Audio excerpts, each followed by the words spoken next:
Assalamualaikum warahmatullahi wabarakatuh. Ya, pada pertemuan kali ini kita akan membahas kembali tentang tryout ASPD Matematika yang kemarin sudah kita bahas nomor 1 sampai 6. Untuk kali ini kita lanjutkan lagi mulai dari nomor 7 ya. Langsung saja. Di sini diketahui deret geometri dengan U2 sama dengan 6 dan U5 sama dengan 48. Jumlah 7 suku yang pertama. Nah, karena yang ditanyakan jumlah 7 suku yang pertama, maka nanti kita cari SN. Nah, untuk mencari SN masih ingat rumusnya apa? SN yang geometri loh ya. Rumusnya adalah A kali R pangkat N dikurangi 1. Ini dikurung. Oke. Dibagi R dikurangi 1. Itu. Ini harus diingat-ingat. Ya. Coba saya kotai. Harap diingat. Karena nanti pasti muncul. Lanjut. Nah, sekarang kita harus menjabarkan U2 sama dengan 6 ini, barisannya ini. Untuk menjabarkannya, untuk barisan geometri, rumusnya adalah UN sama dengan A dikali R pangkat N dikurangi 1. Ini juga harus diingat-ingat. Ingat-ingat, kita kasih kotak ya, supaya nanti ingat. Yuk, lanjut. Sekarang kita jabarkan untuk U2-nya yang sama dengan 6 ini. U2 sama dengan 6 kita jabarkan ke rumus barisan geometrinya ini ya. Berarti U2 sama dengan A-nya kan kita belum tahu. Ya udah kita tulis A. Dikali R-nya juga belum tahu. N-nya ini 2 ya. 2. Dikurangi 1 sama dengan berapa U2 tadi hasilnya? 6. Nah, berarti bisa disederhanakan menjadi A kali R 2 kurangi 1, 1 ya. Jadi R pangkat 1 tidak perlu kita tulis berapa gitu. Sama dengan 6. Nah, berarti ini bisa kita jadikan persamaan 1. Kemudian sekarang yang U5. U5 sama dengan A-nya kita belum tahu, R-nya juga belum tahu, N-nya adalah 5, ya kan? Karena U5, N-nya 5 dikurangi 1 sama dengan berapa untuk 5 ini? 48. Maka bisa disederhanakan menjadi A kali R pangkat 5 kurangi 1, 4 sama dengan 48. Ini kita jadikan persamaan 2. Nah, setelah itu persamaan 1 dan persamaan 2 ini kita dari persamaan kedua ini bisa kita cari A sama R-nya. Caranya seperti ini. A kali R pangkat 4 sama dengan berapa ini? 48. Nah, kita kali silang ya. A kali R berarti dikali 48. Kemudian A kali R pangkat 4 dikali 6. Nah, itu. Sekarang, ini kan A. Yang kanan juga A. Berarti kan bisa dicoret ya, karena A bagi A kan 1. Nah, sekarang tinggal R kali 48 sama dengan R pangkat 4 kali 6. Tinggal gini kan, R pangkat 4 dibagi R sama dengan 48 dibagi 6. R pangkat 4 dibagi R pangkat 1, berarti kan pangkatnya dikurangi. 4 kurangi 1 adalah 3, berarti R pangkat 3. Sama dengan 48 dibagi 6 berapa? 48 dibagi 6 itu hasilnya 8. Jadi R-nya berapa? Kalau pangkat akar pangkat 3. 2, benar. Jadi rasionya 2. Nah, rasionya sudah tahu 2. Sekarang tinggal kita cari A-nya. Ini agak panjang ya. Oke, kita cari A-nya sekarang. A. Nanti kita hapus, kita letakkan di sini aja. Kita masukkan persamaan 1 boleh. A kali R sama dengan 6. Tadi R-nya adalah 2 sama dengan 6. Maka A-nya berapa? 6 dibagi 2. 3, ya kan? Jadi N-nya sudah ketemu 2, A-nya ketemu 3. Kalau udah seperti itu tinggal kita masukkan ke SN-nya ini, karena yang ditanyakan jumlah ke-7, berarti S7. S7 sama dengan A-nya berapa? 3 ya, kali rasionya adalah 2, pangkat N-nya adalah 7, ini kan 7, dikurangi 1. Dibagi R kurangi 1. R-nya 2 dikurangi 1. Gitu. Yuk, 3 dikali 2 pangkat 7 itu berapa? Yuk, kalau bisa dihafalkan, lebih mudah nanti. 128 maka 7 itu 128. Nah, dikurangi 1 per 1 ya, 2 kurangi 1. Yuk, kita sederhanakan lagi. 3, 128 kurangi 1 adalah 127. Ya kan, 127. 3 dikali 127. Hasilnya adalah 381. Ada enggak 381? Ada ya. Berarti jawabannya adalah yang D. Wah, coretnya terlalu. Seperti itu. Semoga bisa dipahami ya. Jadi, tadi yang pertama kita tentukan ininya dulu, mencari R, kemudian mencari A-nya, lalu baru kita masukkan ke SN-nya. Seperti itu. Lanjut ke soal nomor 8 ya. Di sini diketahui A kali B sama dengan 12 dan A ditambah B sama dengan 6. Nilai A kuadrat ditambah B kuadrat adalah, nah kalau kalian menemukan soal seperti ini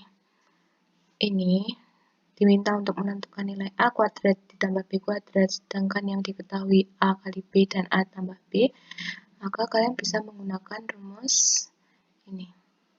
A kuadrat tambah B kuadrat itu sama dengan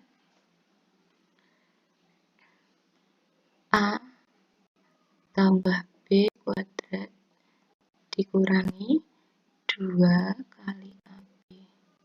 Nah, ini rumusnya. Kalau misalkan yang diketahui A ditambah B dan AB. Tapi kalau misalkan yang diketahui ini A dikurangi B, maka rumusnya pakai ini. A kuadrat tambah B kuadrat sama dengan A dikurangi B kuadrat ditambah 2 kali AB. Itu. Ya, jadi berarti kalau soal yang nomor 8 ini kita gunakan yang atas. Karena yang diketahui yang ditambah ya. Yuk. Tinggal kita masukkan ke dalam rumusnya. A kuadrat tambah B kuadrat sama dengan A tambah B dikuadratkan, ya kan? Dikurangi 2 kali AB.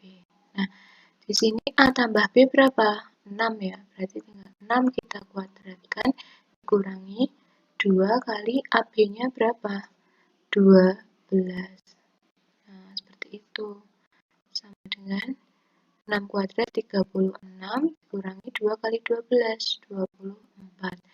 36 dikurangi 24 berapa? 12. Jadi jawabannya adalah yang B. Seperti itu. Ini dicatat ya rumusnya. Diingat-ingat juga. Ya. Sekarang kita lanjutkan soal nomor 9.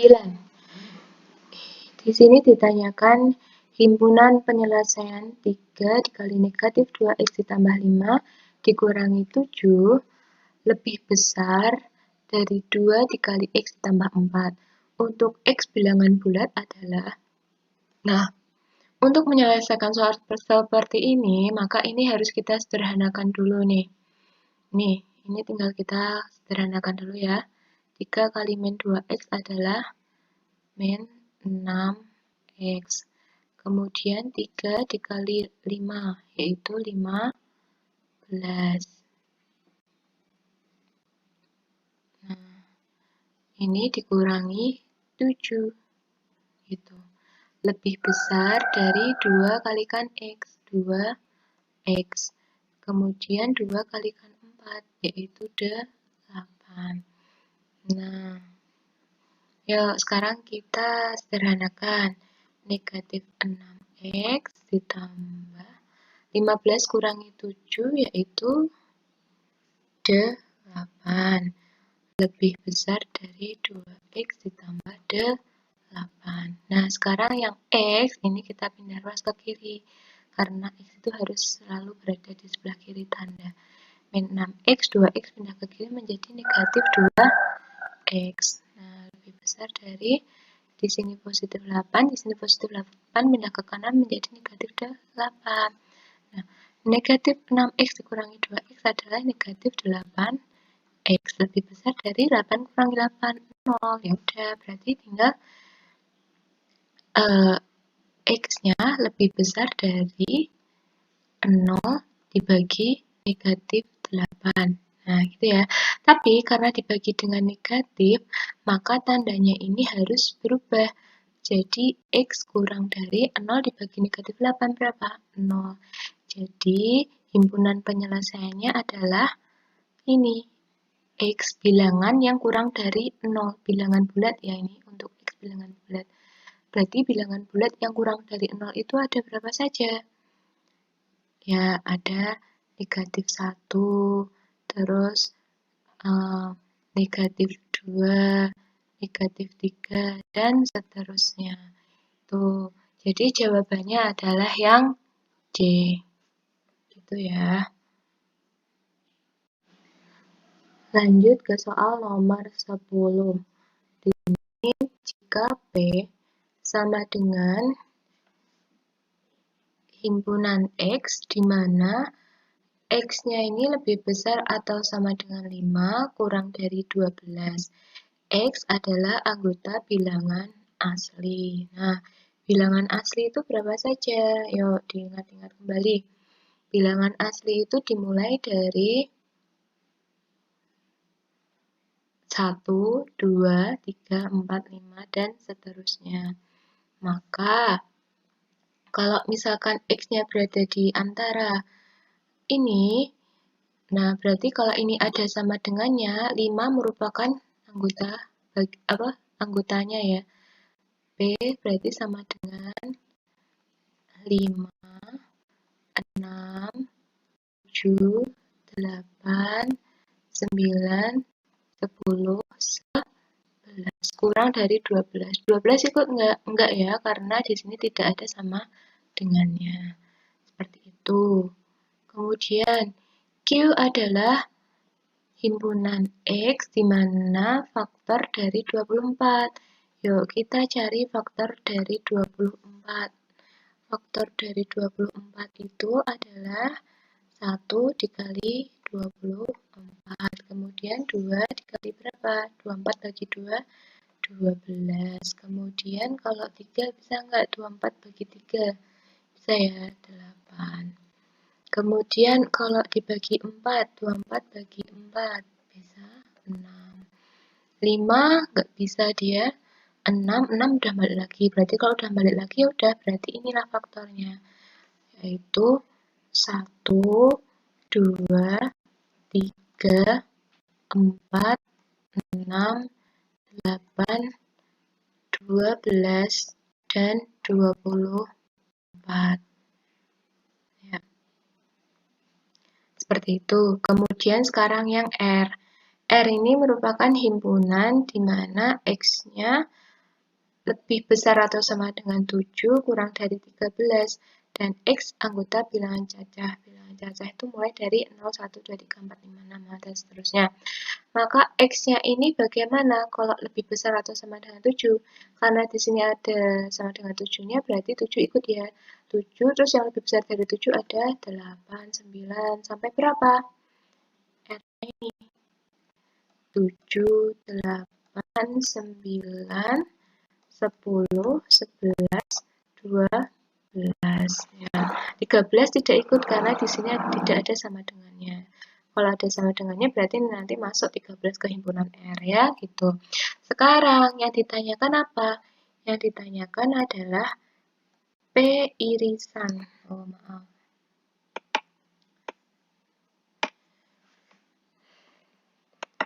Yang ditanyakan adalah P irisan Q-nya. Kita ganti pulpen. Ya. P irisan Q. P irisan Q. Mana sih Q? Terus digabungkan dengan R. Nah, kalau ada soal seperti ini kita selesaikan yang di dalam kurung dulu ya. P irisan Q itu artinya kita cari yang sama dari himpunan P dan himpunan Q.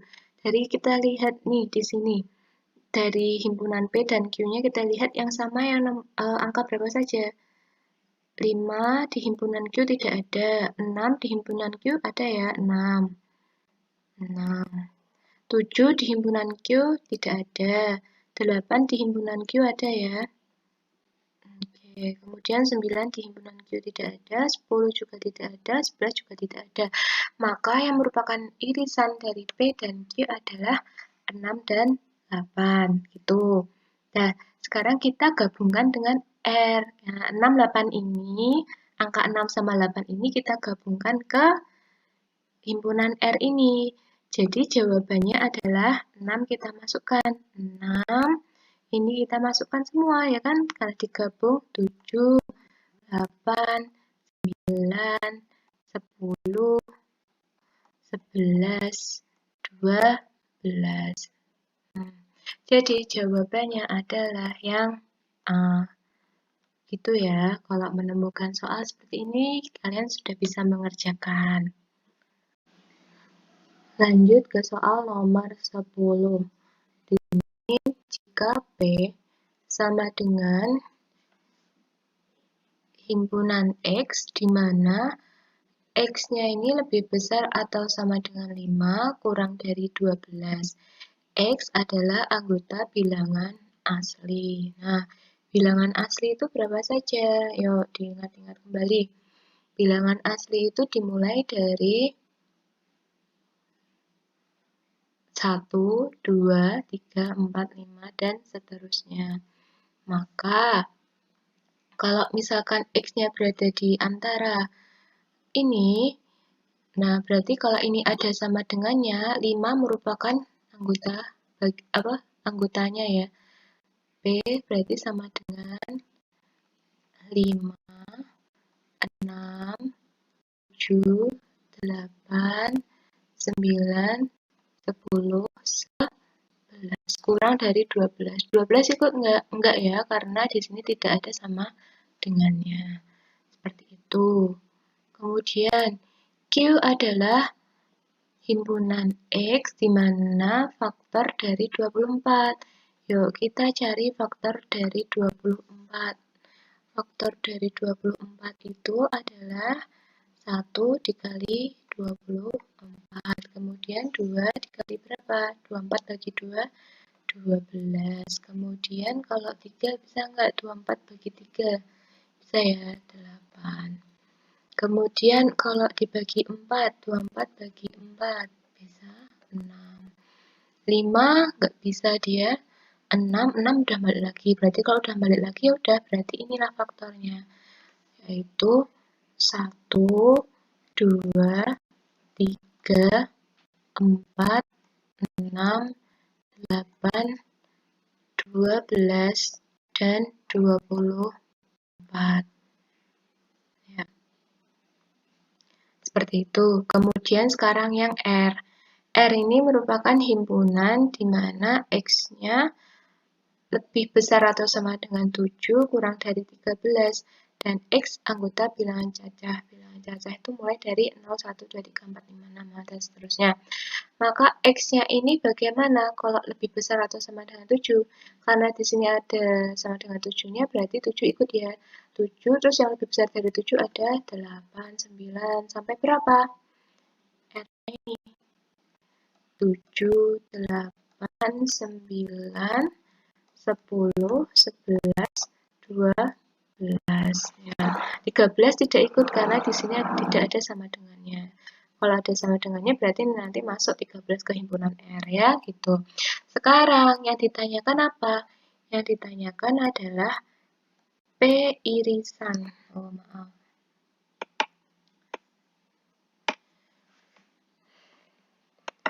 Yang ditanyakan adalah P irisan Q-nya. Kita ganti pulpen. Ya. P irisan Q. P irisan Q. Mana sih Q? Terus digabungkan dengan R. Nah, kalau ada soal seperti ini kita selesaikan yang di dalam kurung dulu ya. P irisan Q itu artinya kita cari yang sama dari himpunan P dan himpunan Q. Jadi kita lihat nih di sini. Dari himpunan P dan Q-nya kita lihat yang sama yang angka berapa saja. 5 di himpunan Q tidak ada. 6 di himpunan Q ada ya, 6. 7 di himpunan Q tidak ada. 8 di himpunan Q ada ya. Oke, kemudian 9 di himpunan Q tidak ada, 10 juga tidak ada, 11 juga tidak ada. Maka yang merupakan irisan dari P dan Q adalah 6 dan 8 gitu. Nah, sekarang kita gabungkan dengan R. Nah, 6, 8 ini, angka 6 sama 8 ini kita gabungkan ke himpunan R ini. Jadi jawabannya adalah 6 kita masukkan. 6 ini kita masukkan semua ya kan, karena digabung 7, 8, 9, 10, 11, 12. Jadi jawabannya adalah yang A. Gitu ya, kalau menemukan soal seperti ini, kalian sudah bisa mengerjakan. Lanjut ke soal nomor 11 ya. Dari sekelompok siswa, 23 anak diantaranya gemar bermain voli. Kemudian 25 anak gemar bermain basket. Terus 12 anak gemar bermain kedua-duanya.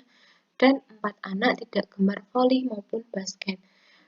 Yang ditanyakan, banyak anak dalam kelompok itu adalah, nah, kalau menemukan soal seperti ini, ada kata gemar-gemarnya, kalian harus lebih mudahnya kita gunakan diagram Venn. Diagram Venn itu yang ini ya, yang ada bulat-bulat lingkaran. Nih, nah kita misalkan, maaf, ini kurang besar. Lingkarannya saya besarkan supaya bisa ditulis nanti. Nah, untuk 23 anak diantaranya gemar bermain voli. Maka di sini kita misalkan voli atau V. Di sini 23 anak. Kemudian 25 anak gemar bermain basket. Nah, yang sebelah kanan sini saya buat B basket. Yang gemar basket ada 25 anak. Nah, kemudian 12 anak gemar bermain kedua-duanya. Berarti suka kedua-duanya berarti ada di tengah-tengah ini karena suka bermain voli dan basket. Di sini ada 12. Dan 4 anak tidak gemar voli maupun basket. Tidak suka keduanya kita letakkan di luar. 4 gitu. Nah, yang ditanyakan adalah keseluruhan semestanya ini. Berapa sih banyaknya ini? Nah, cara mencarinya yaitu dengan cara seperti ini. Yuk, di sini untuk yang bermain voli saja ada berapa anak? 23 kita kurangi 12.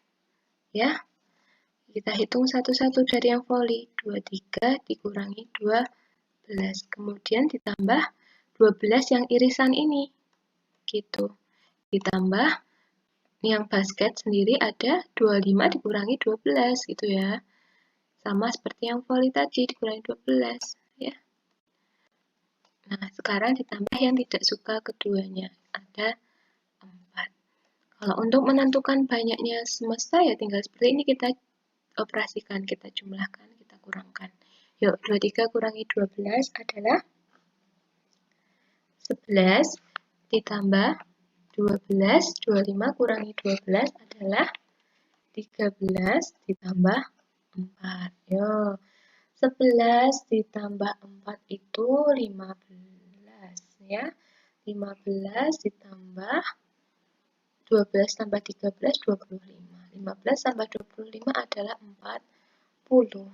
Jadi banyak anak dalam kelompok itu adalah 40 atau yang B seperti itu.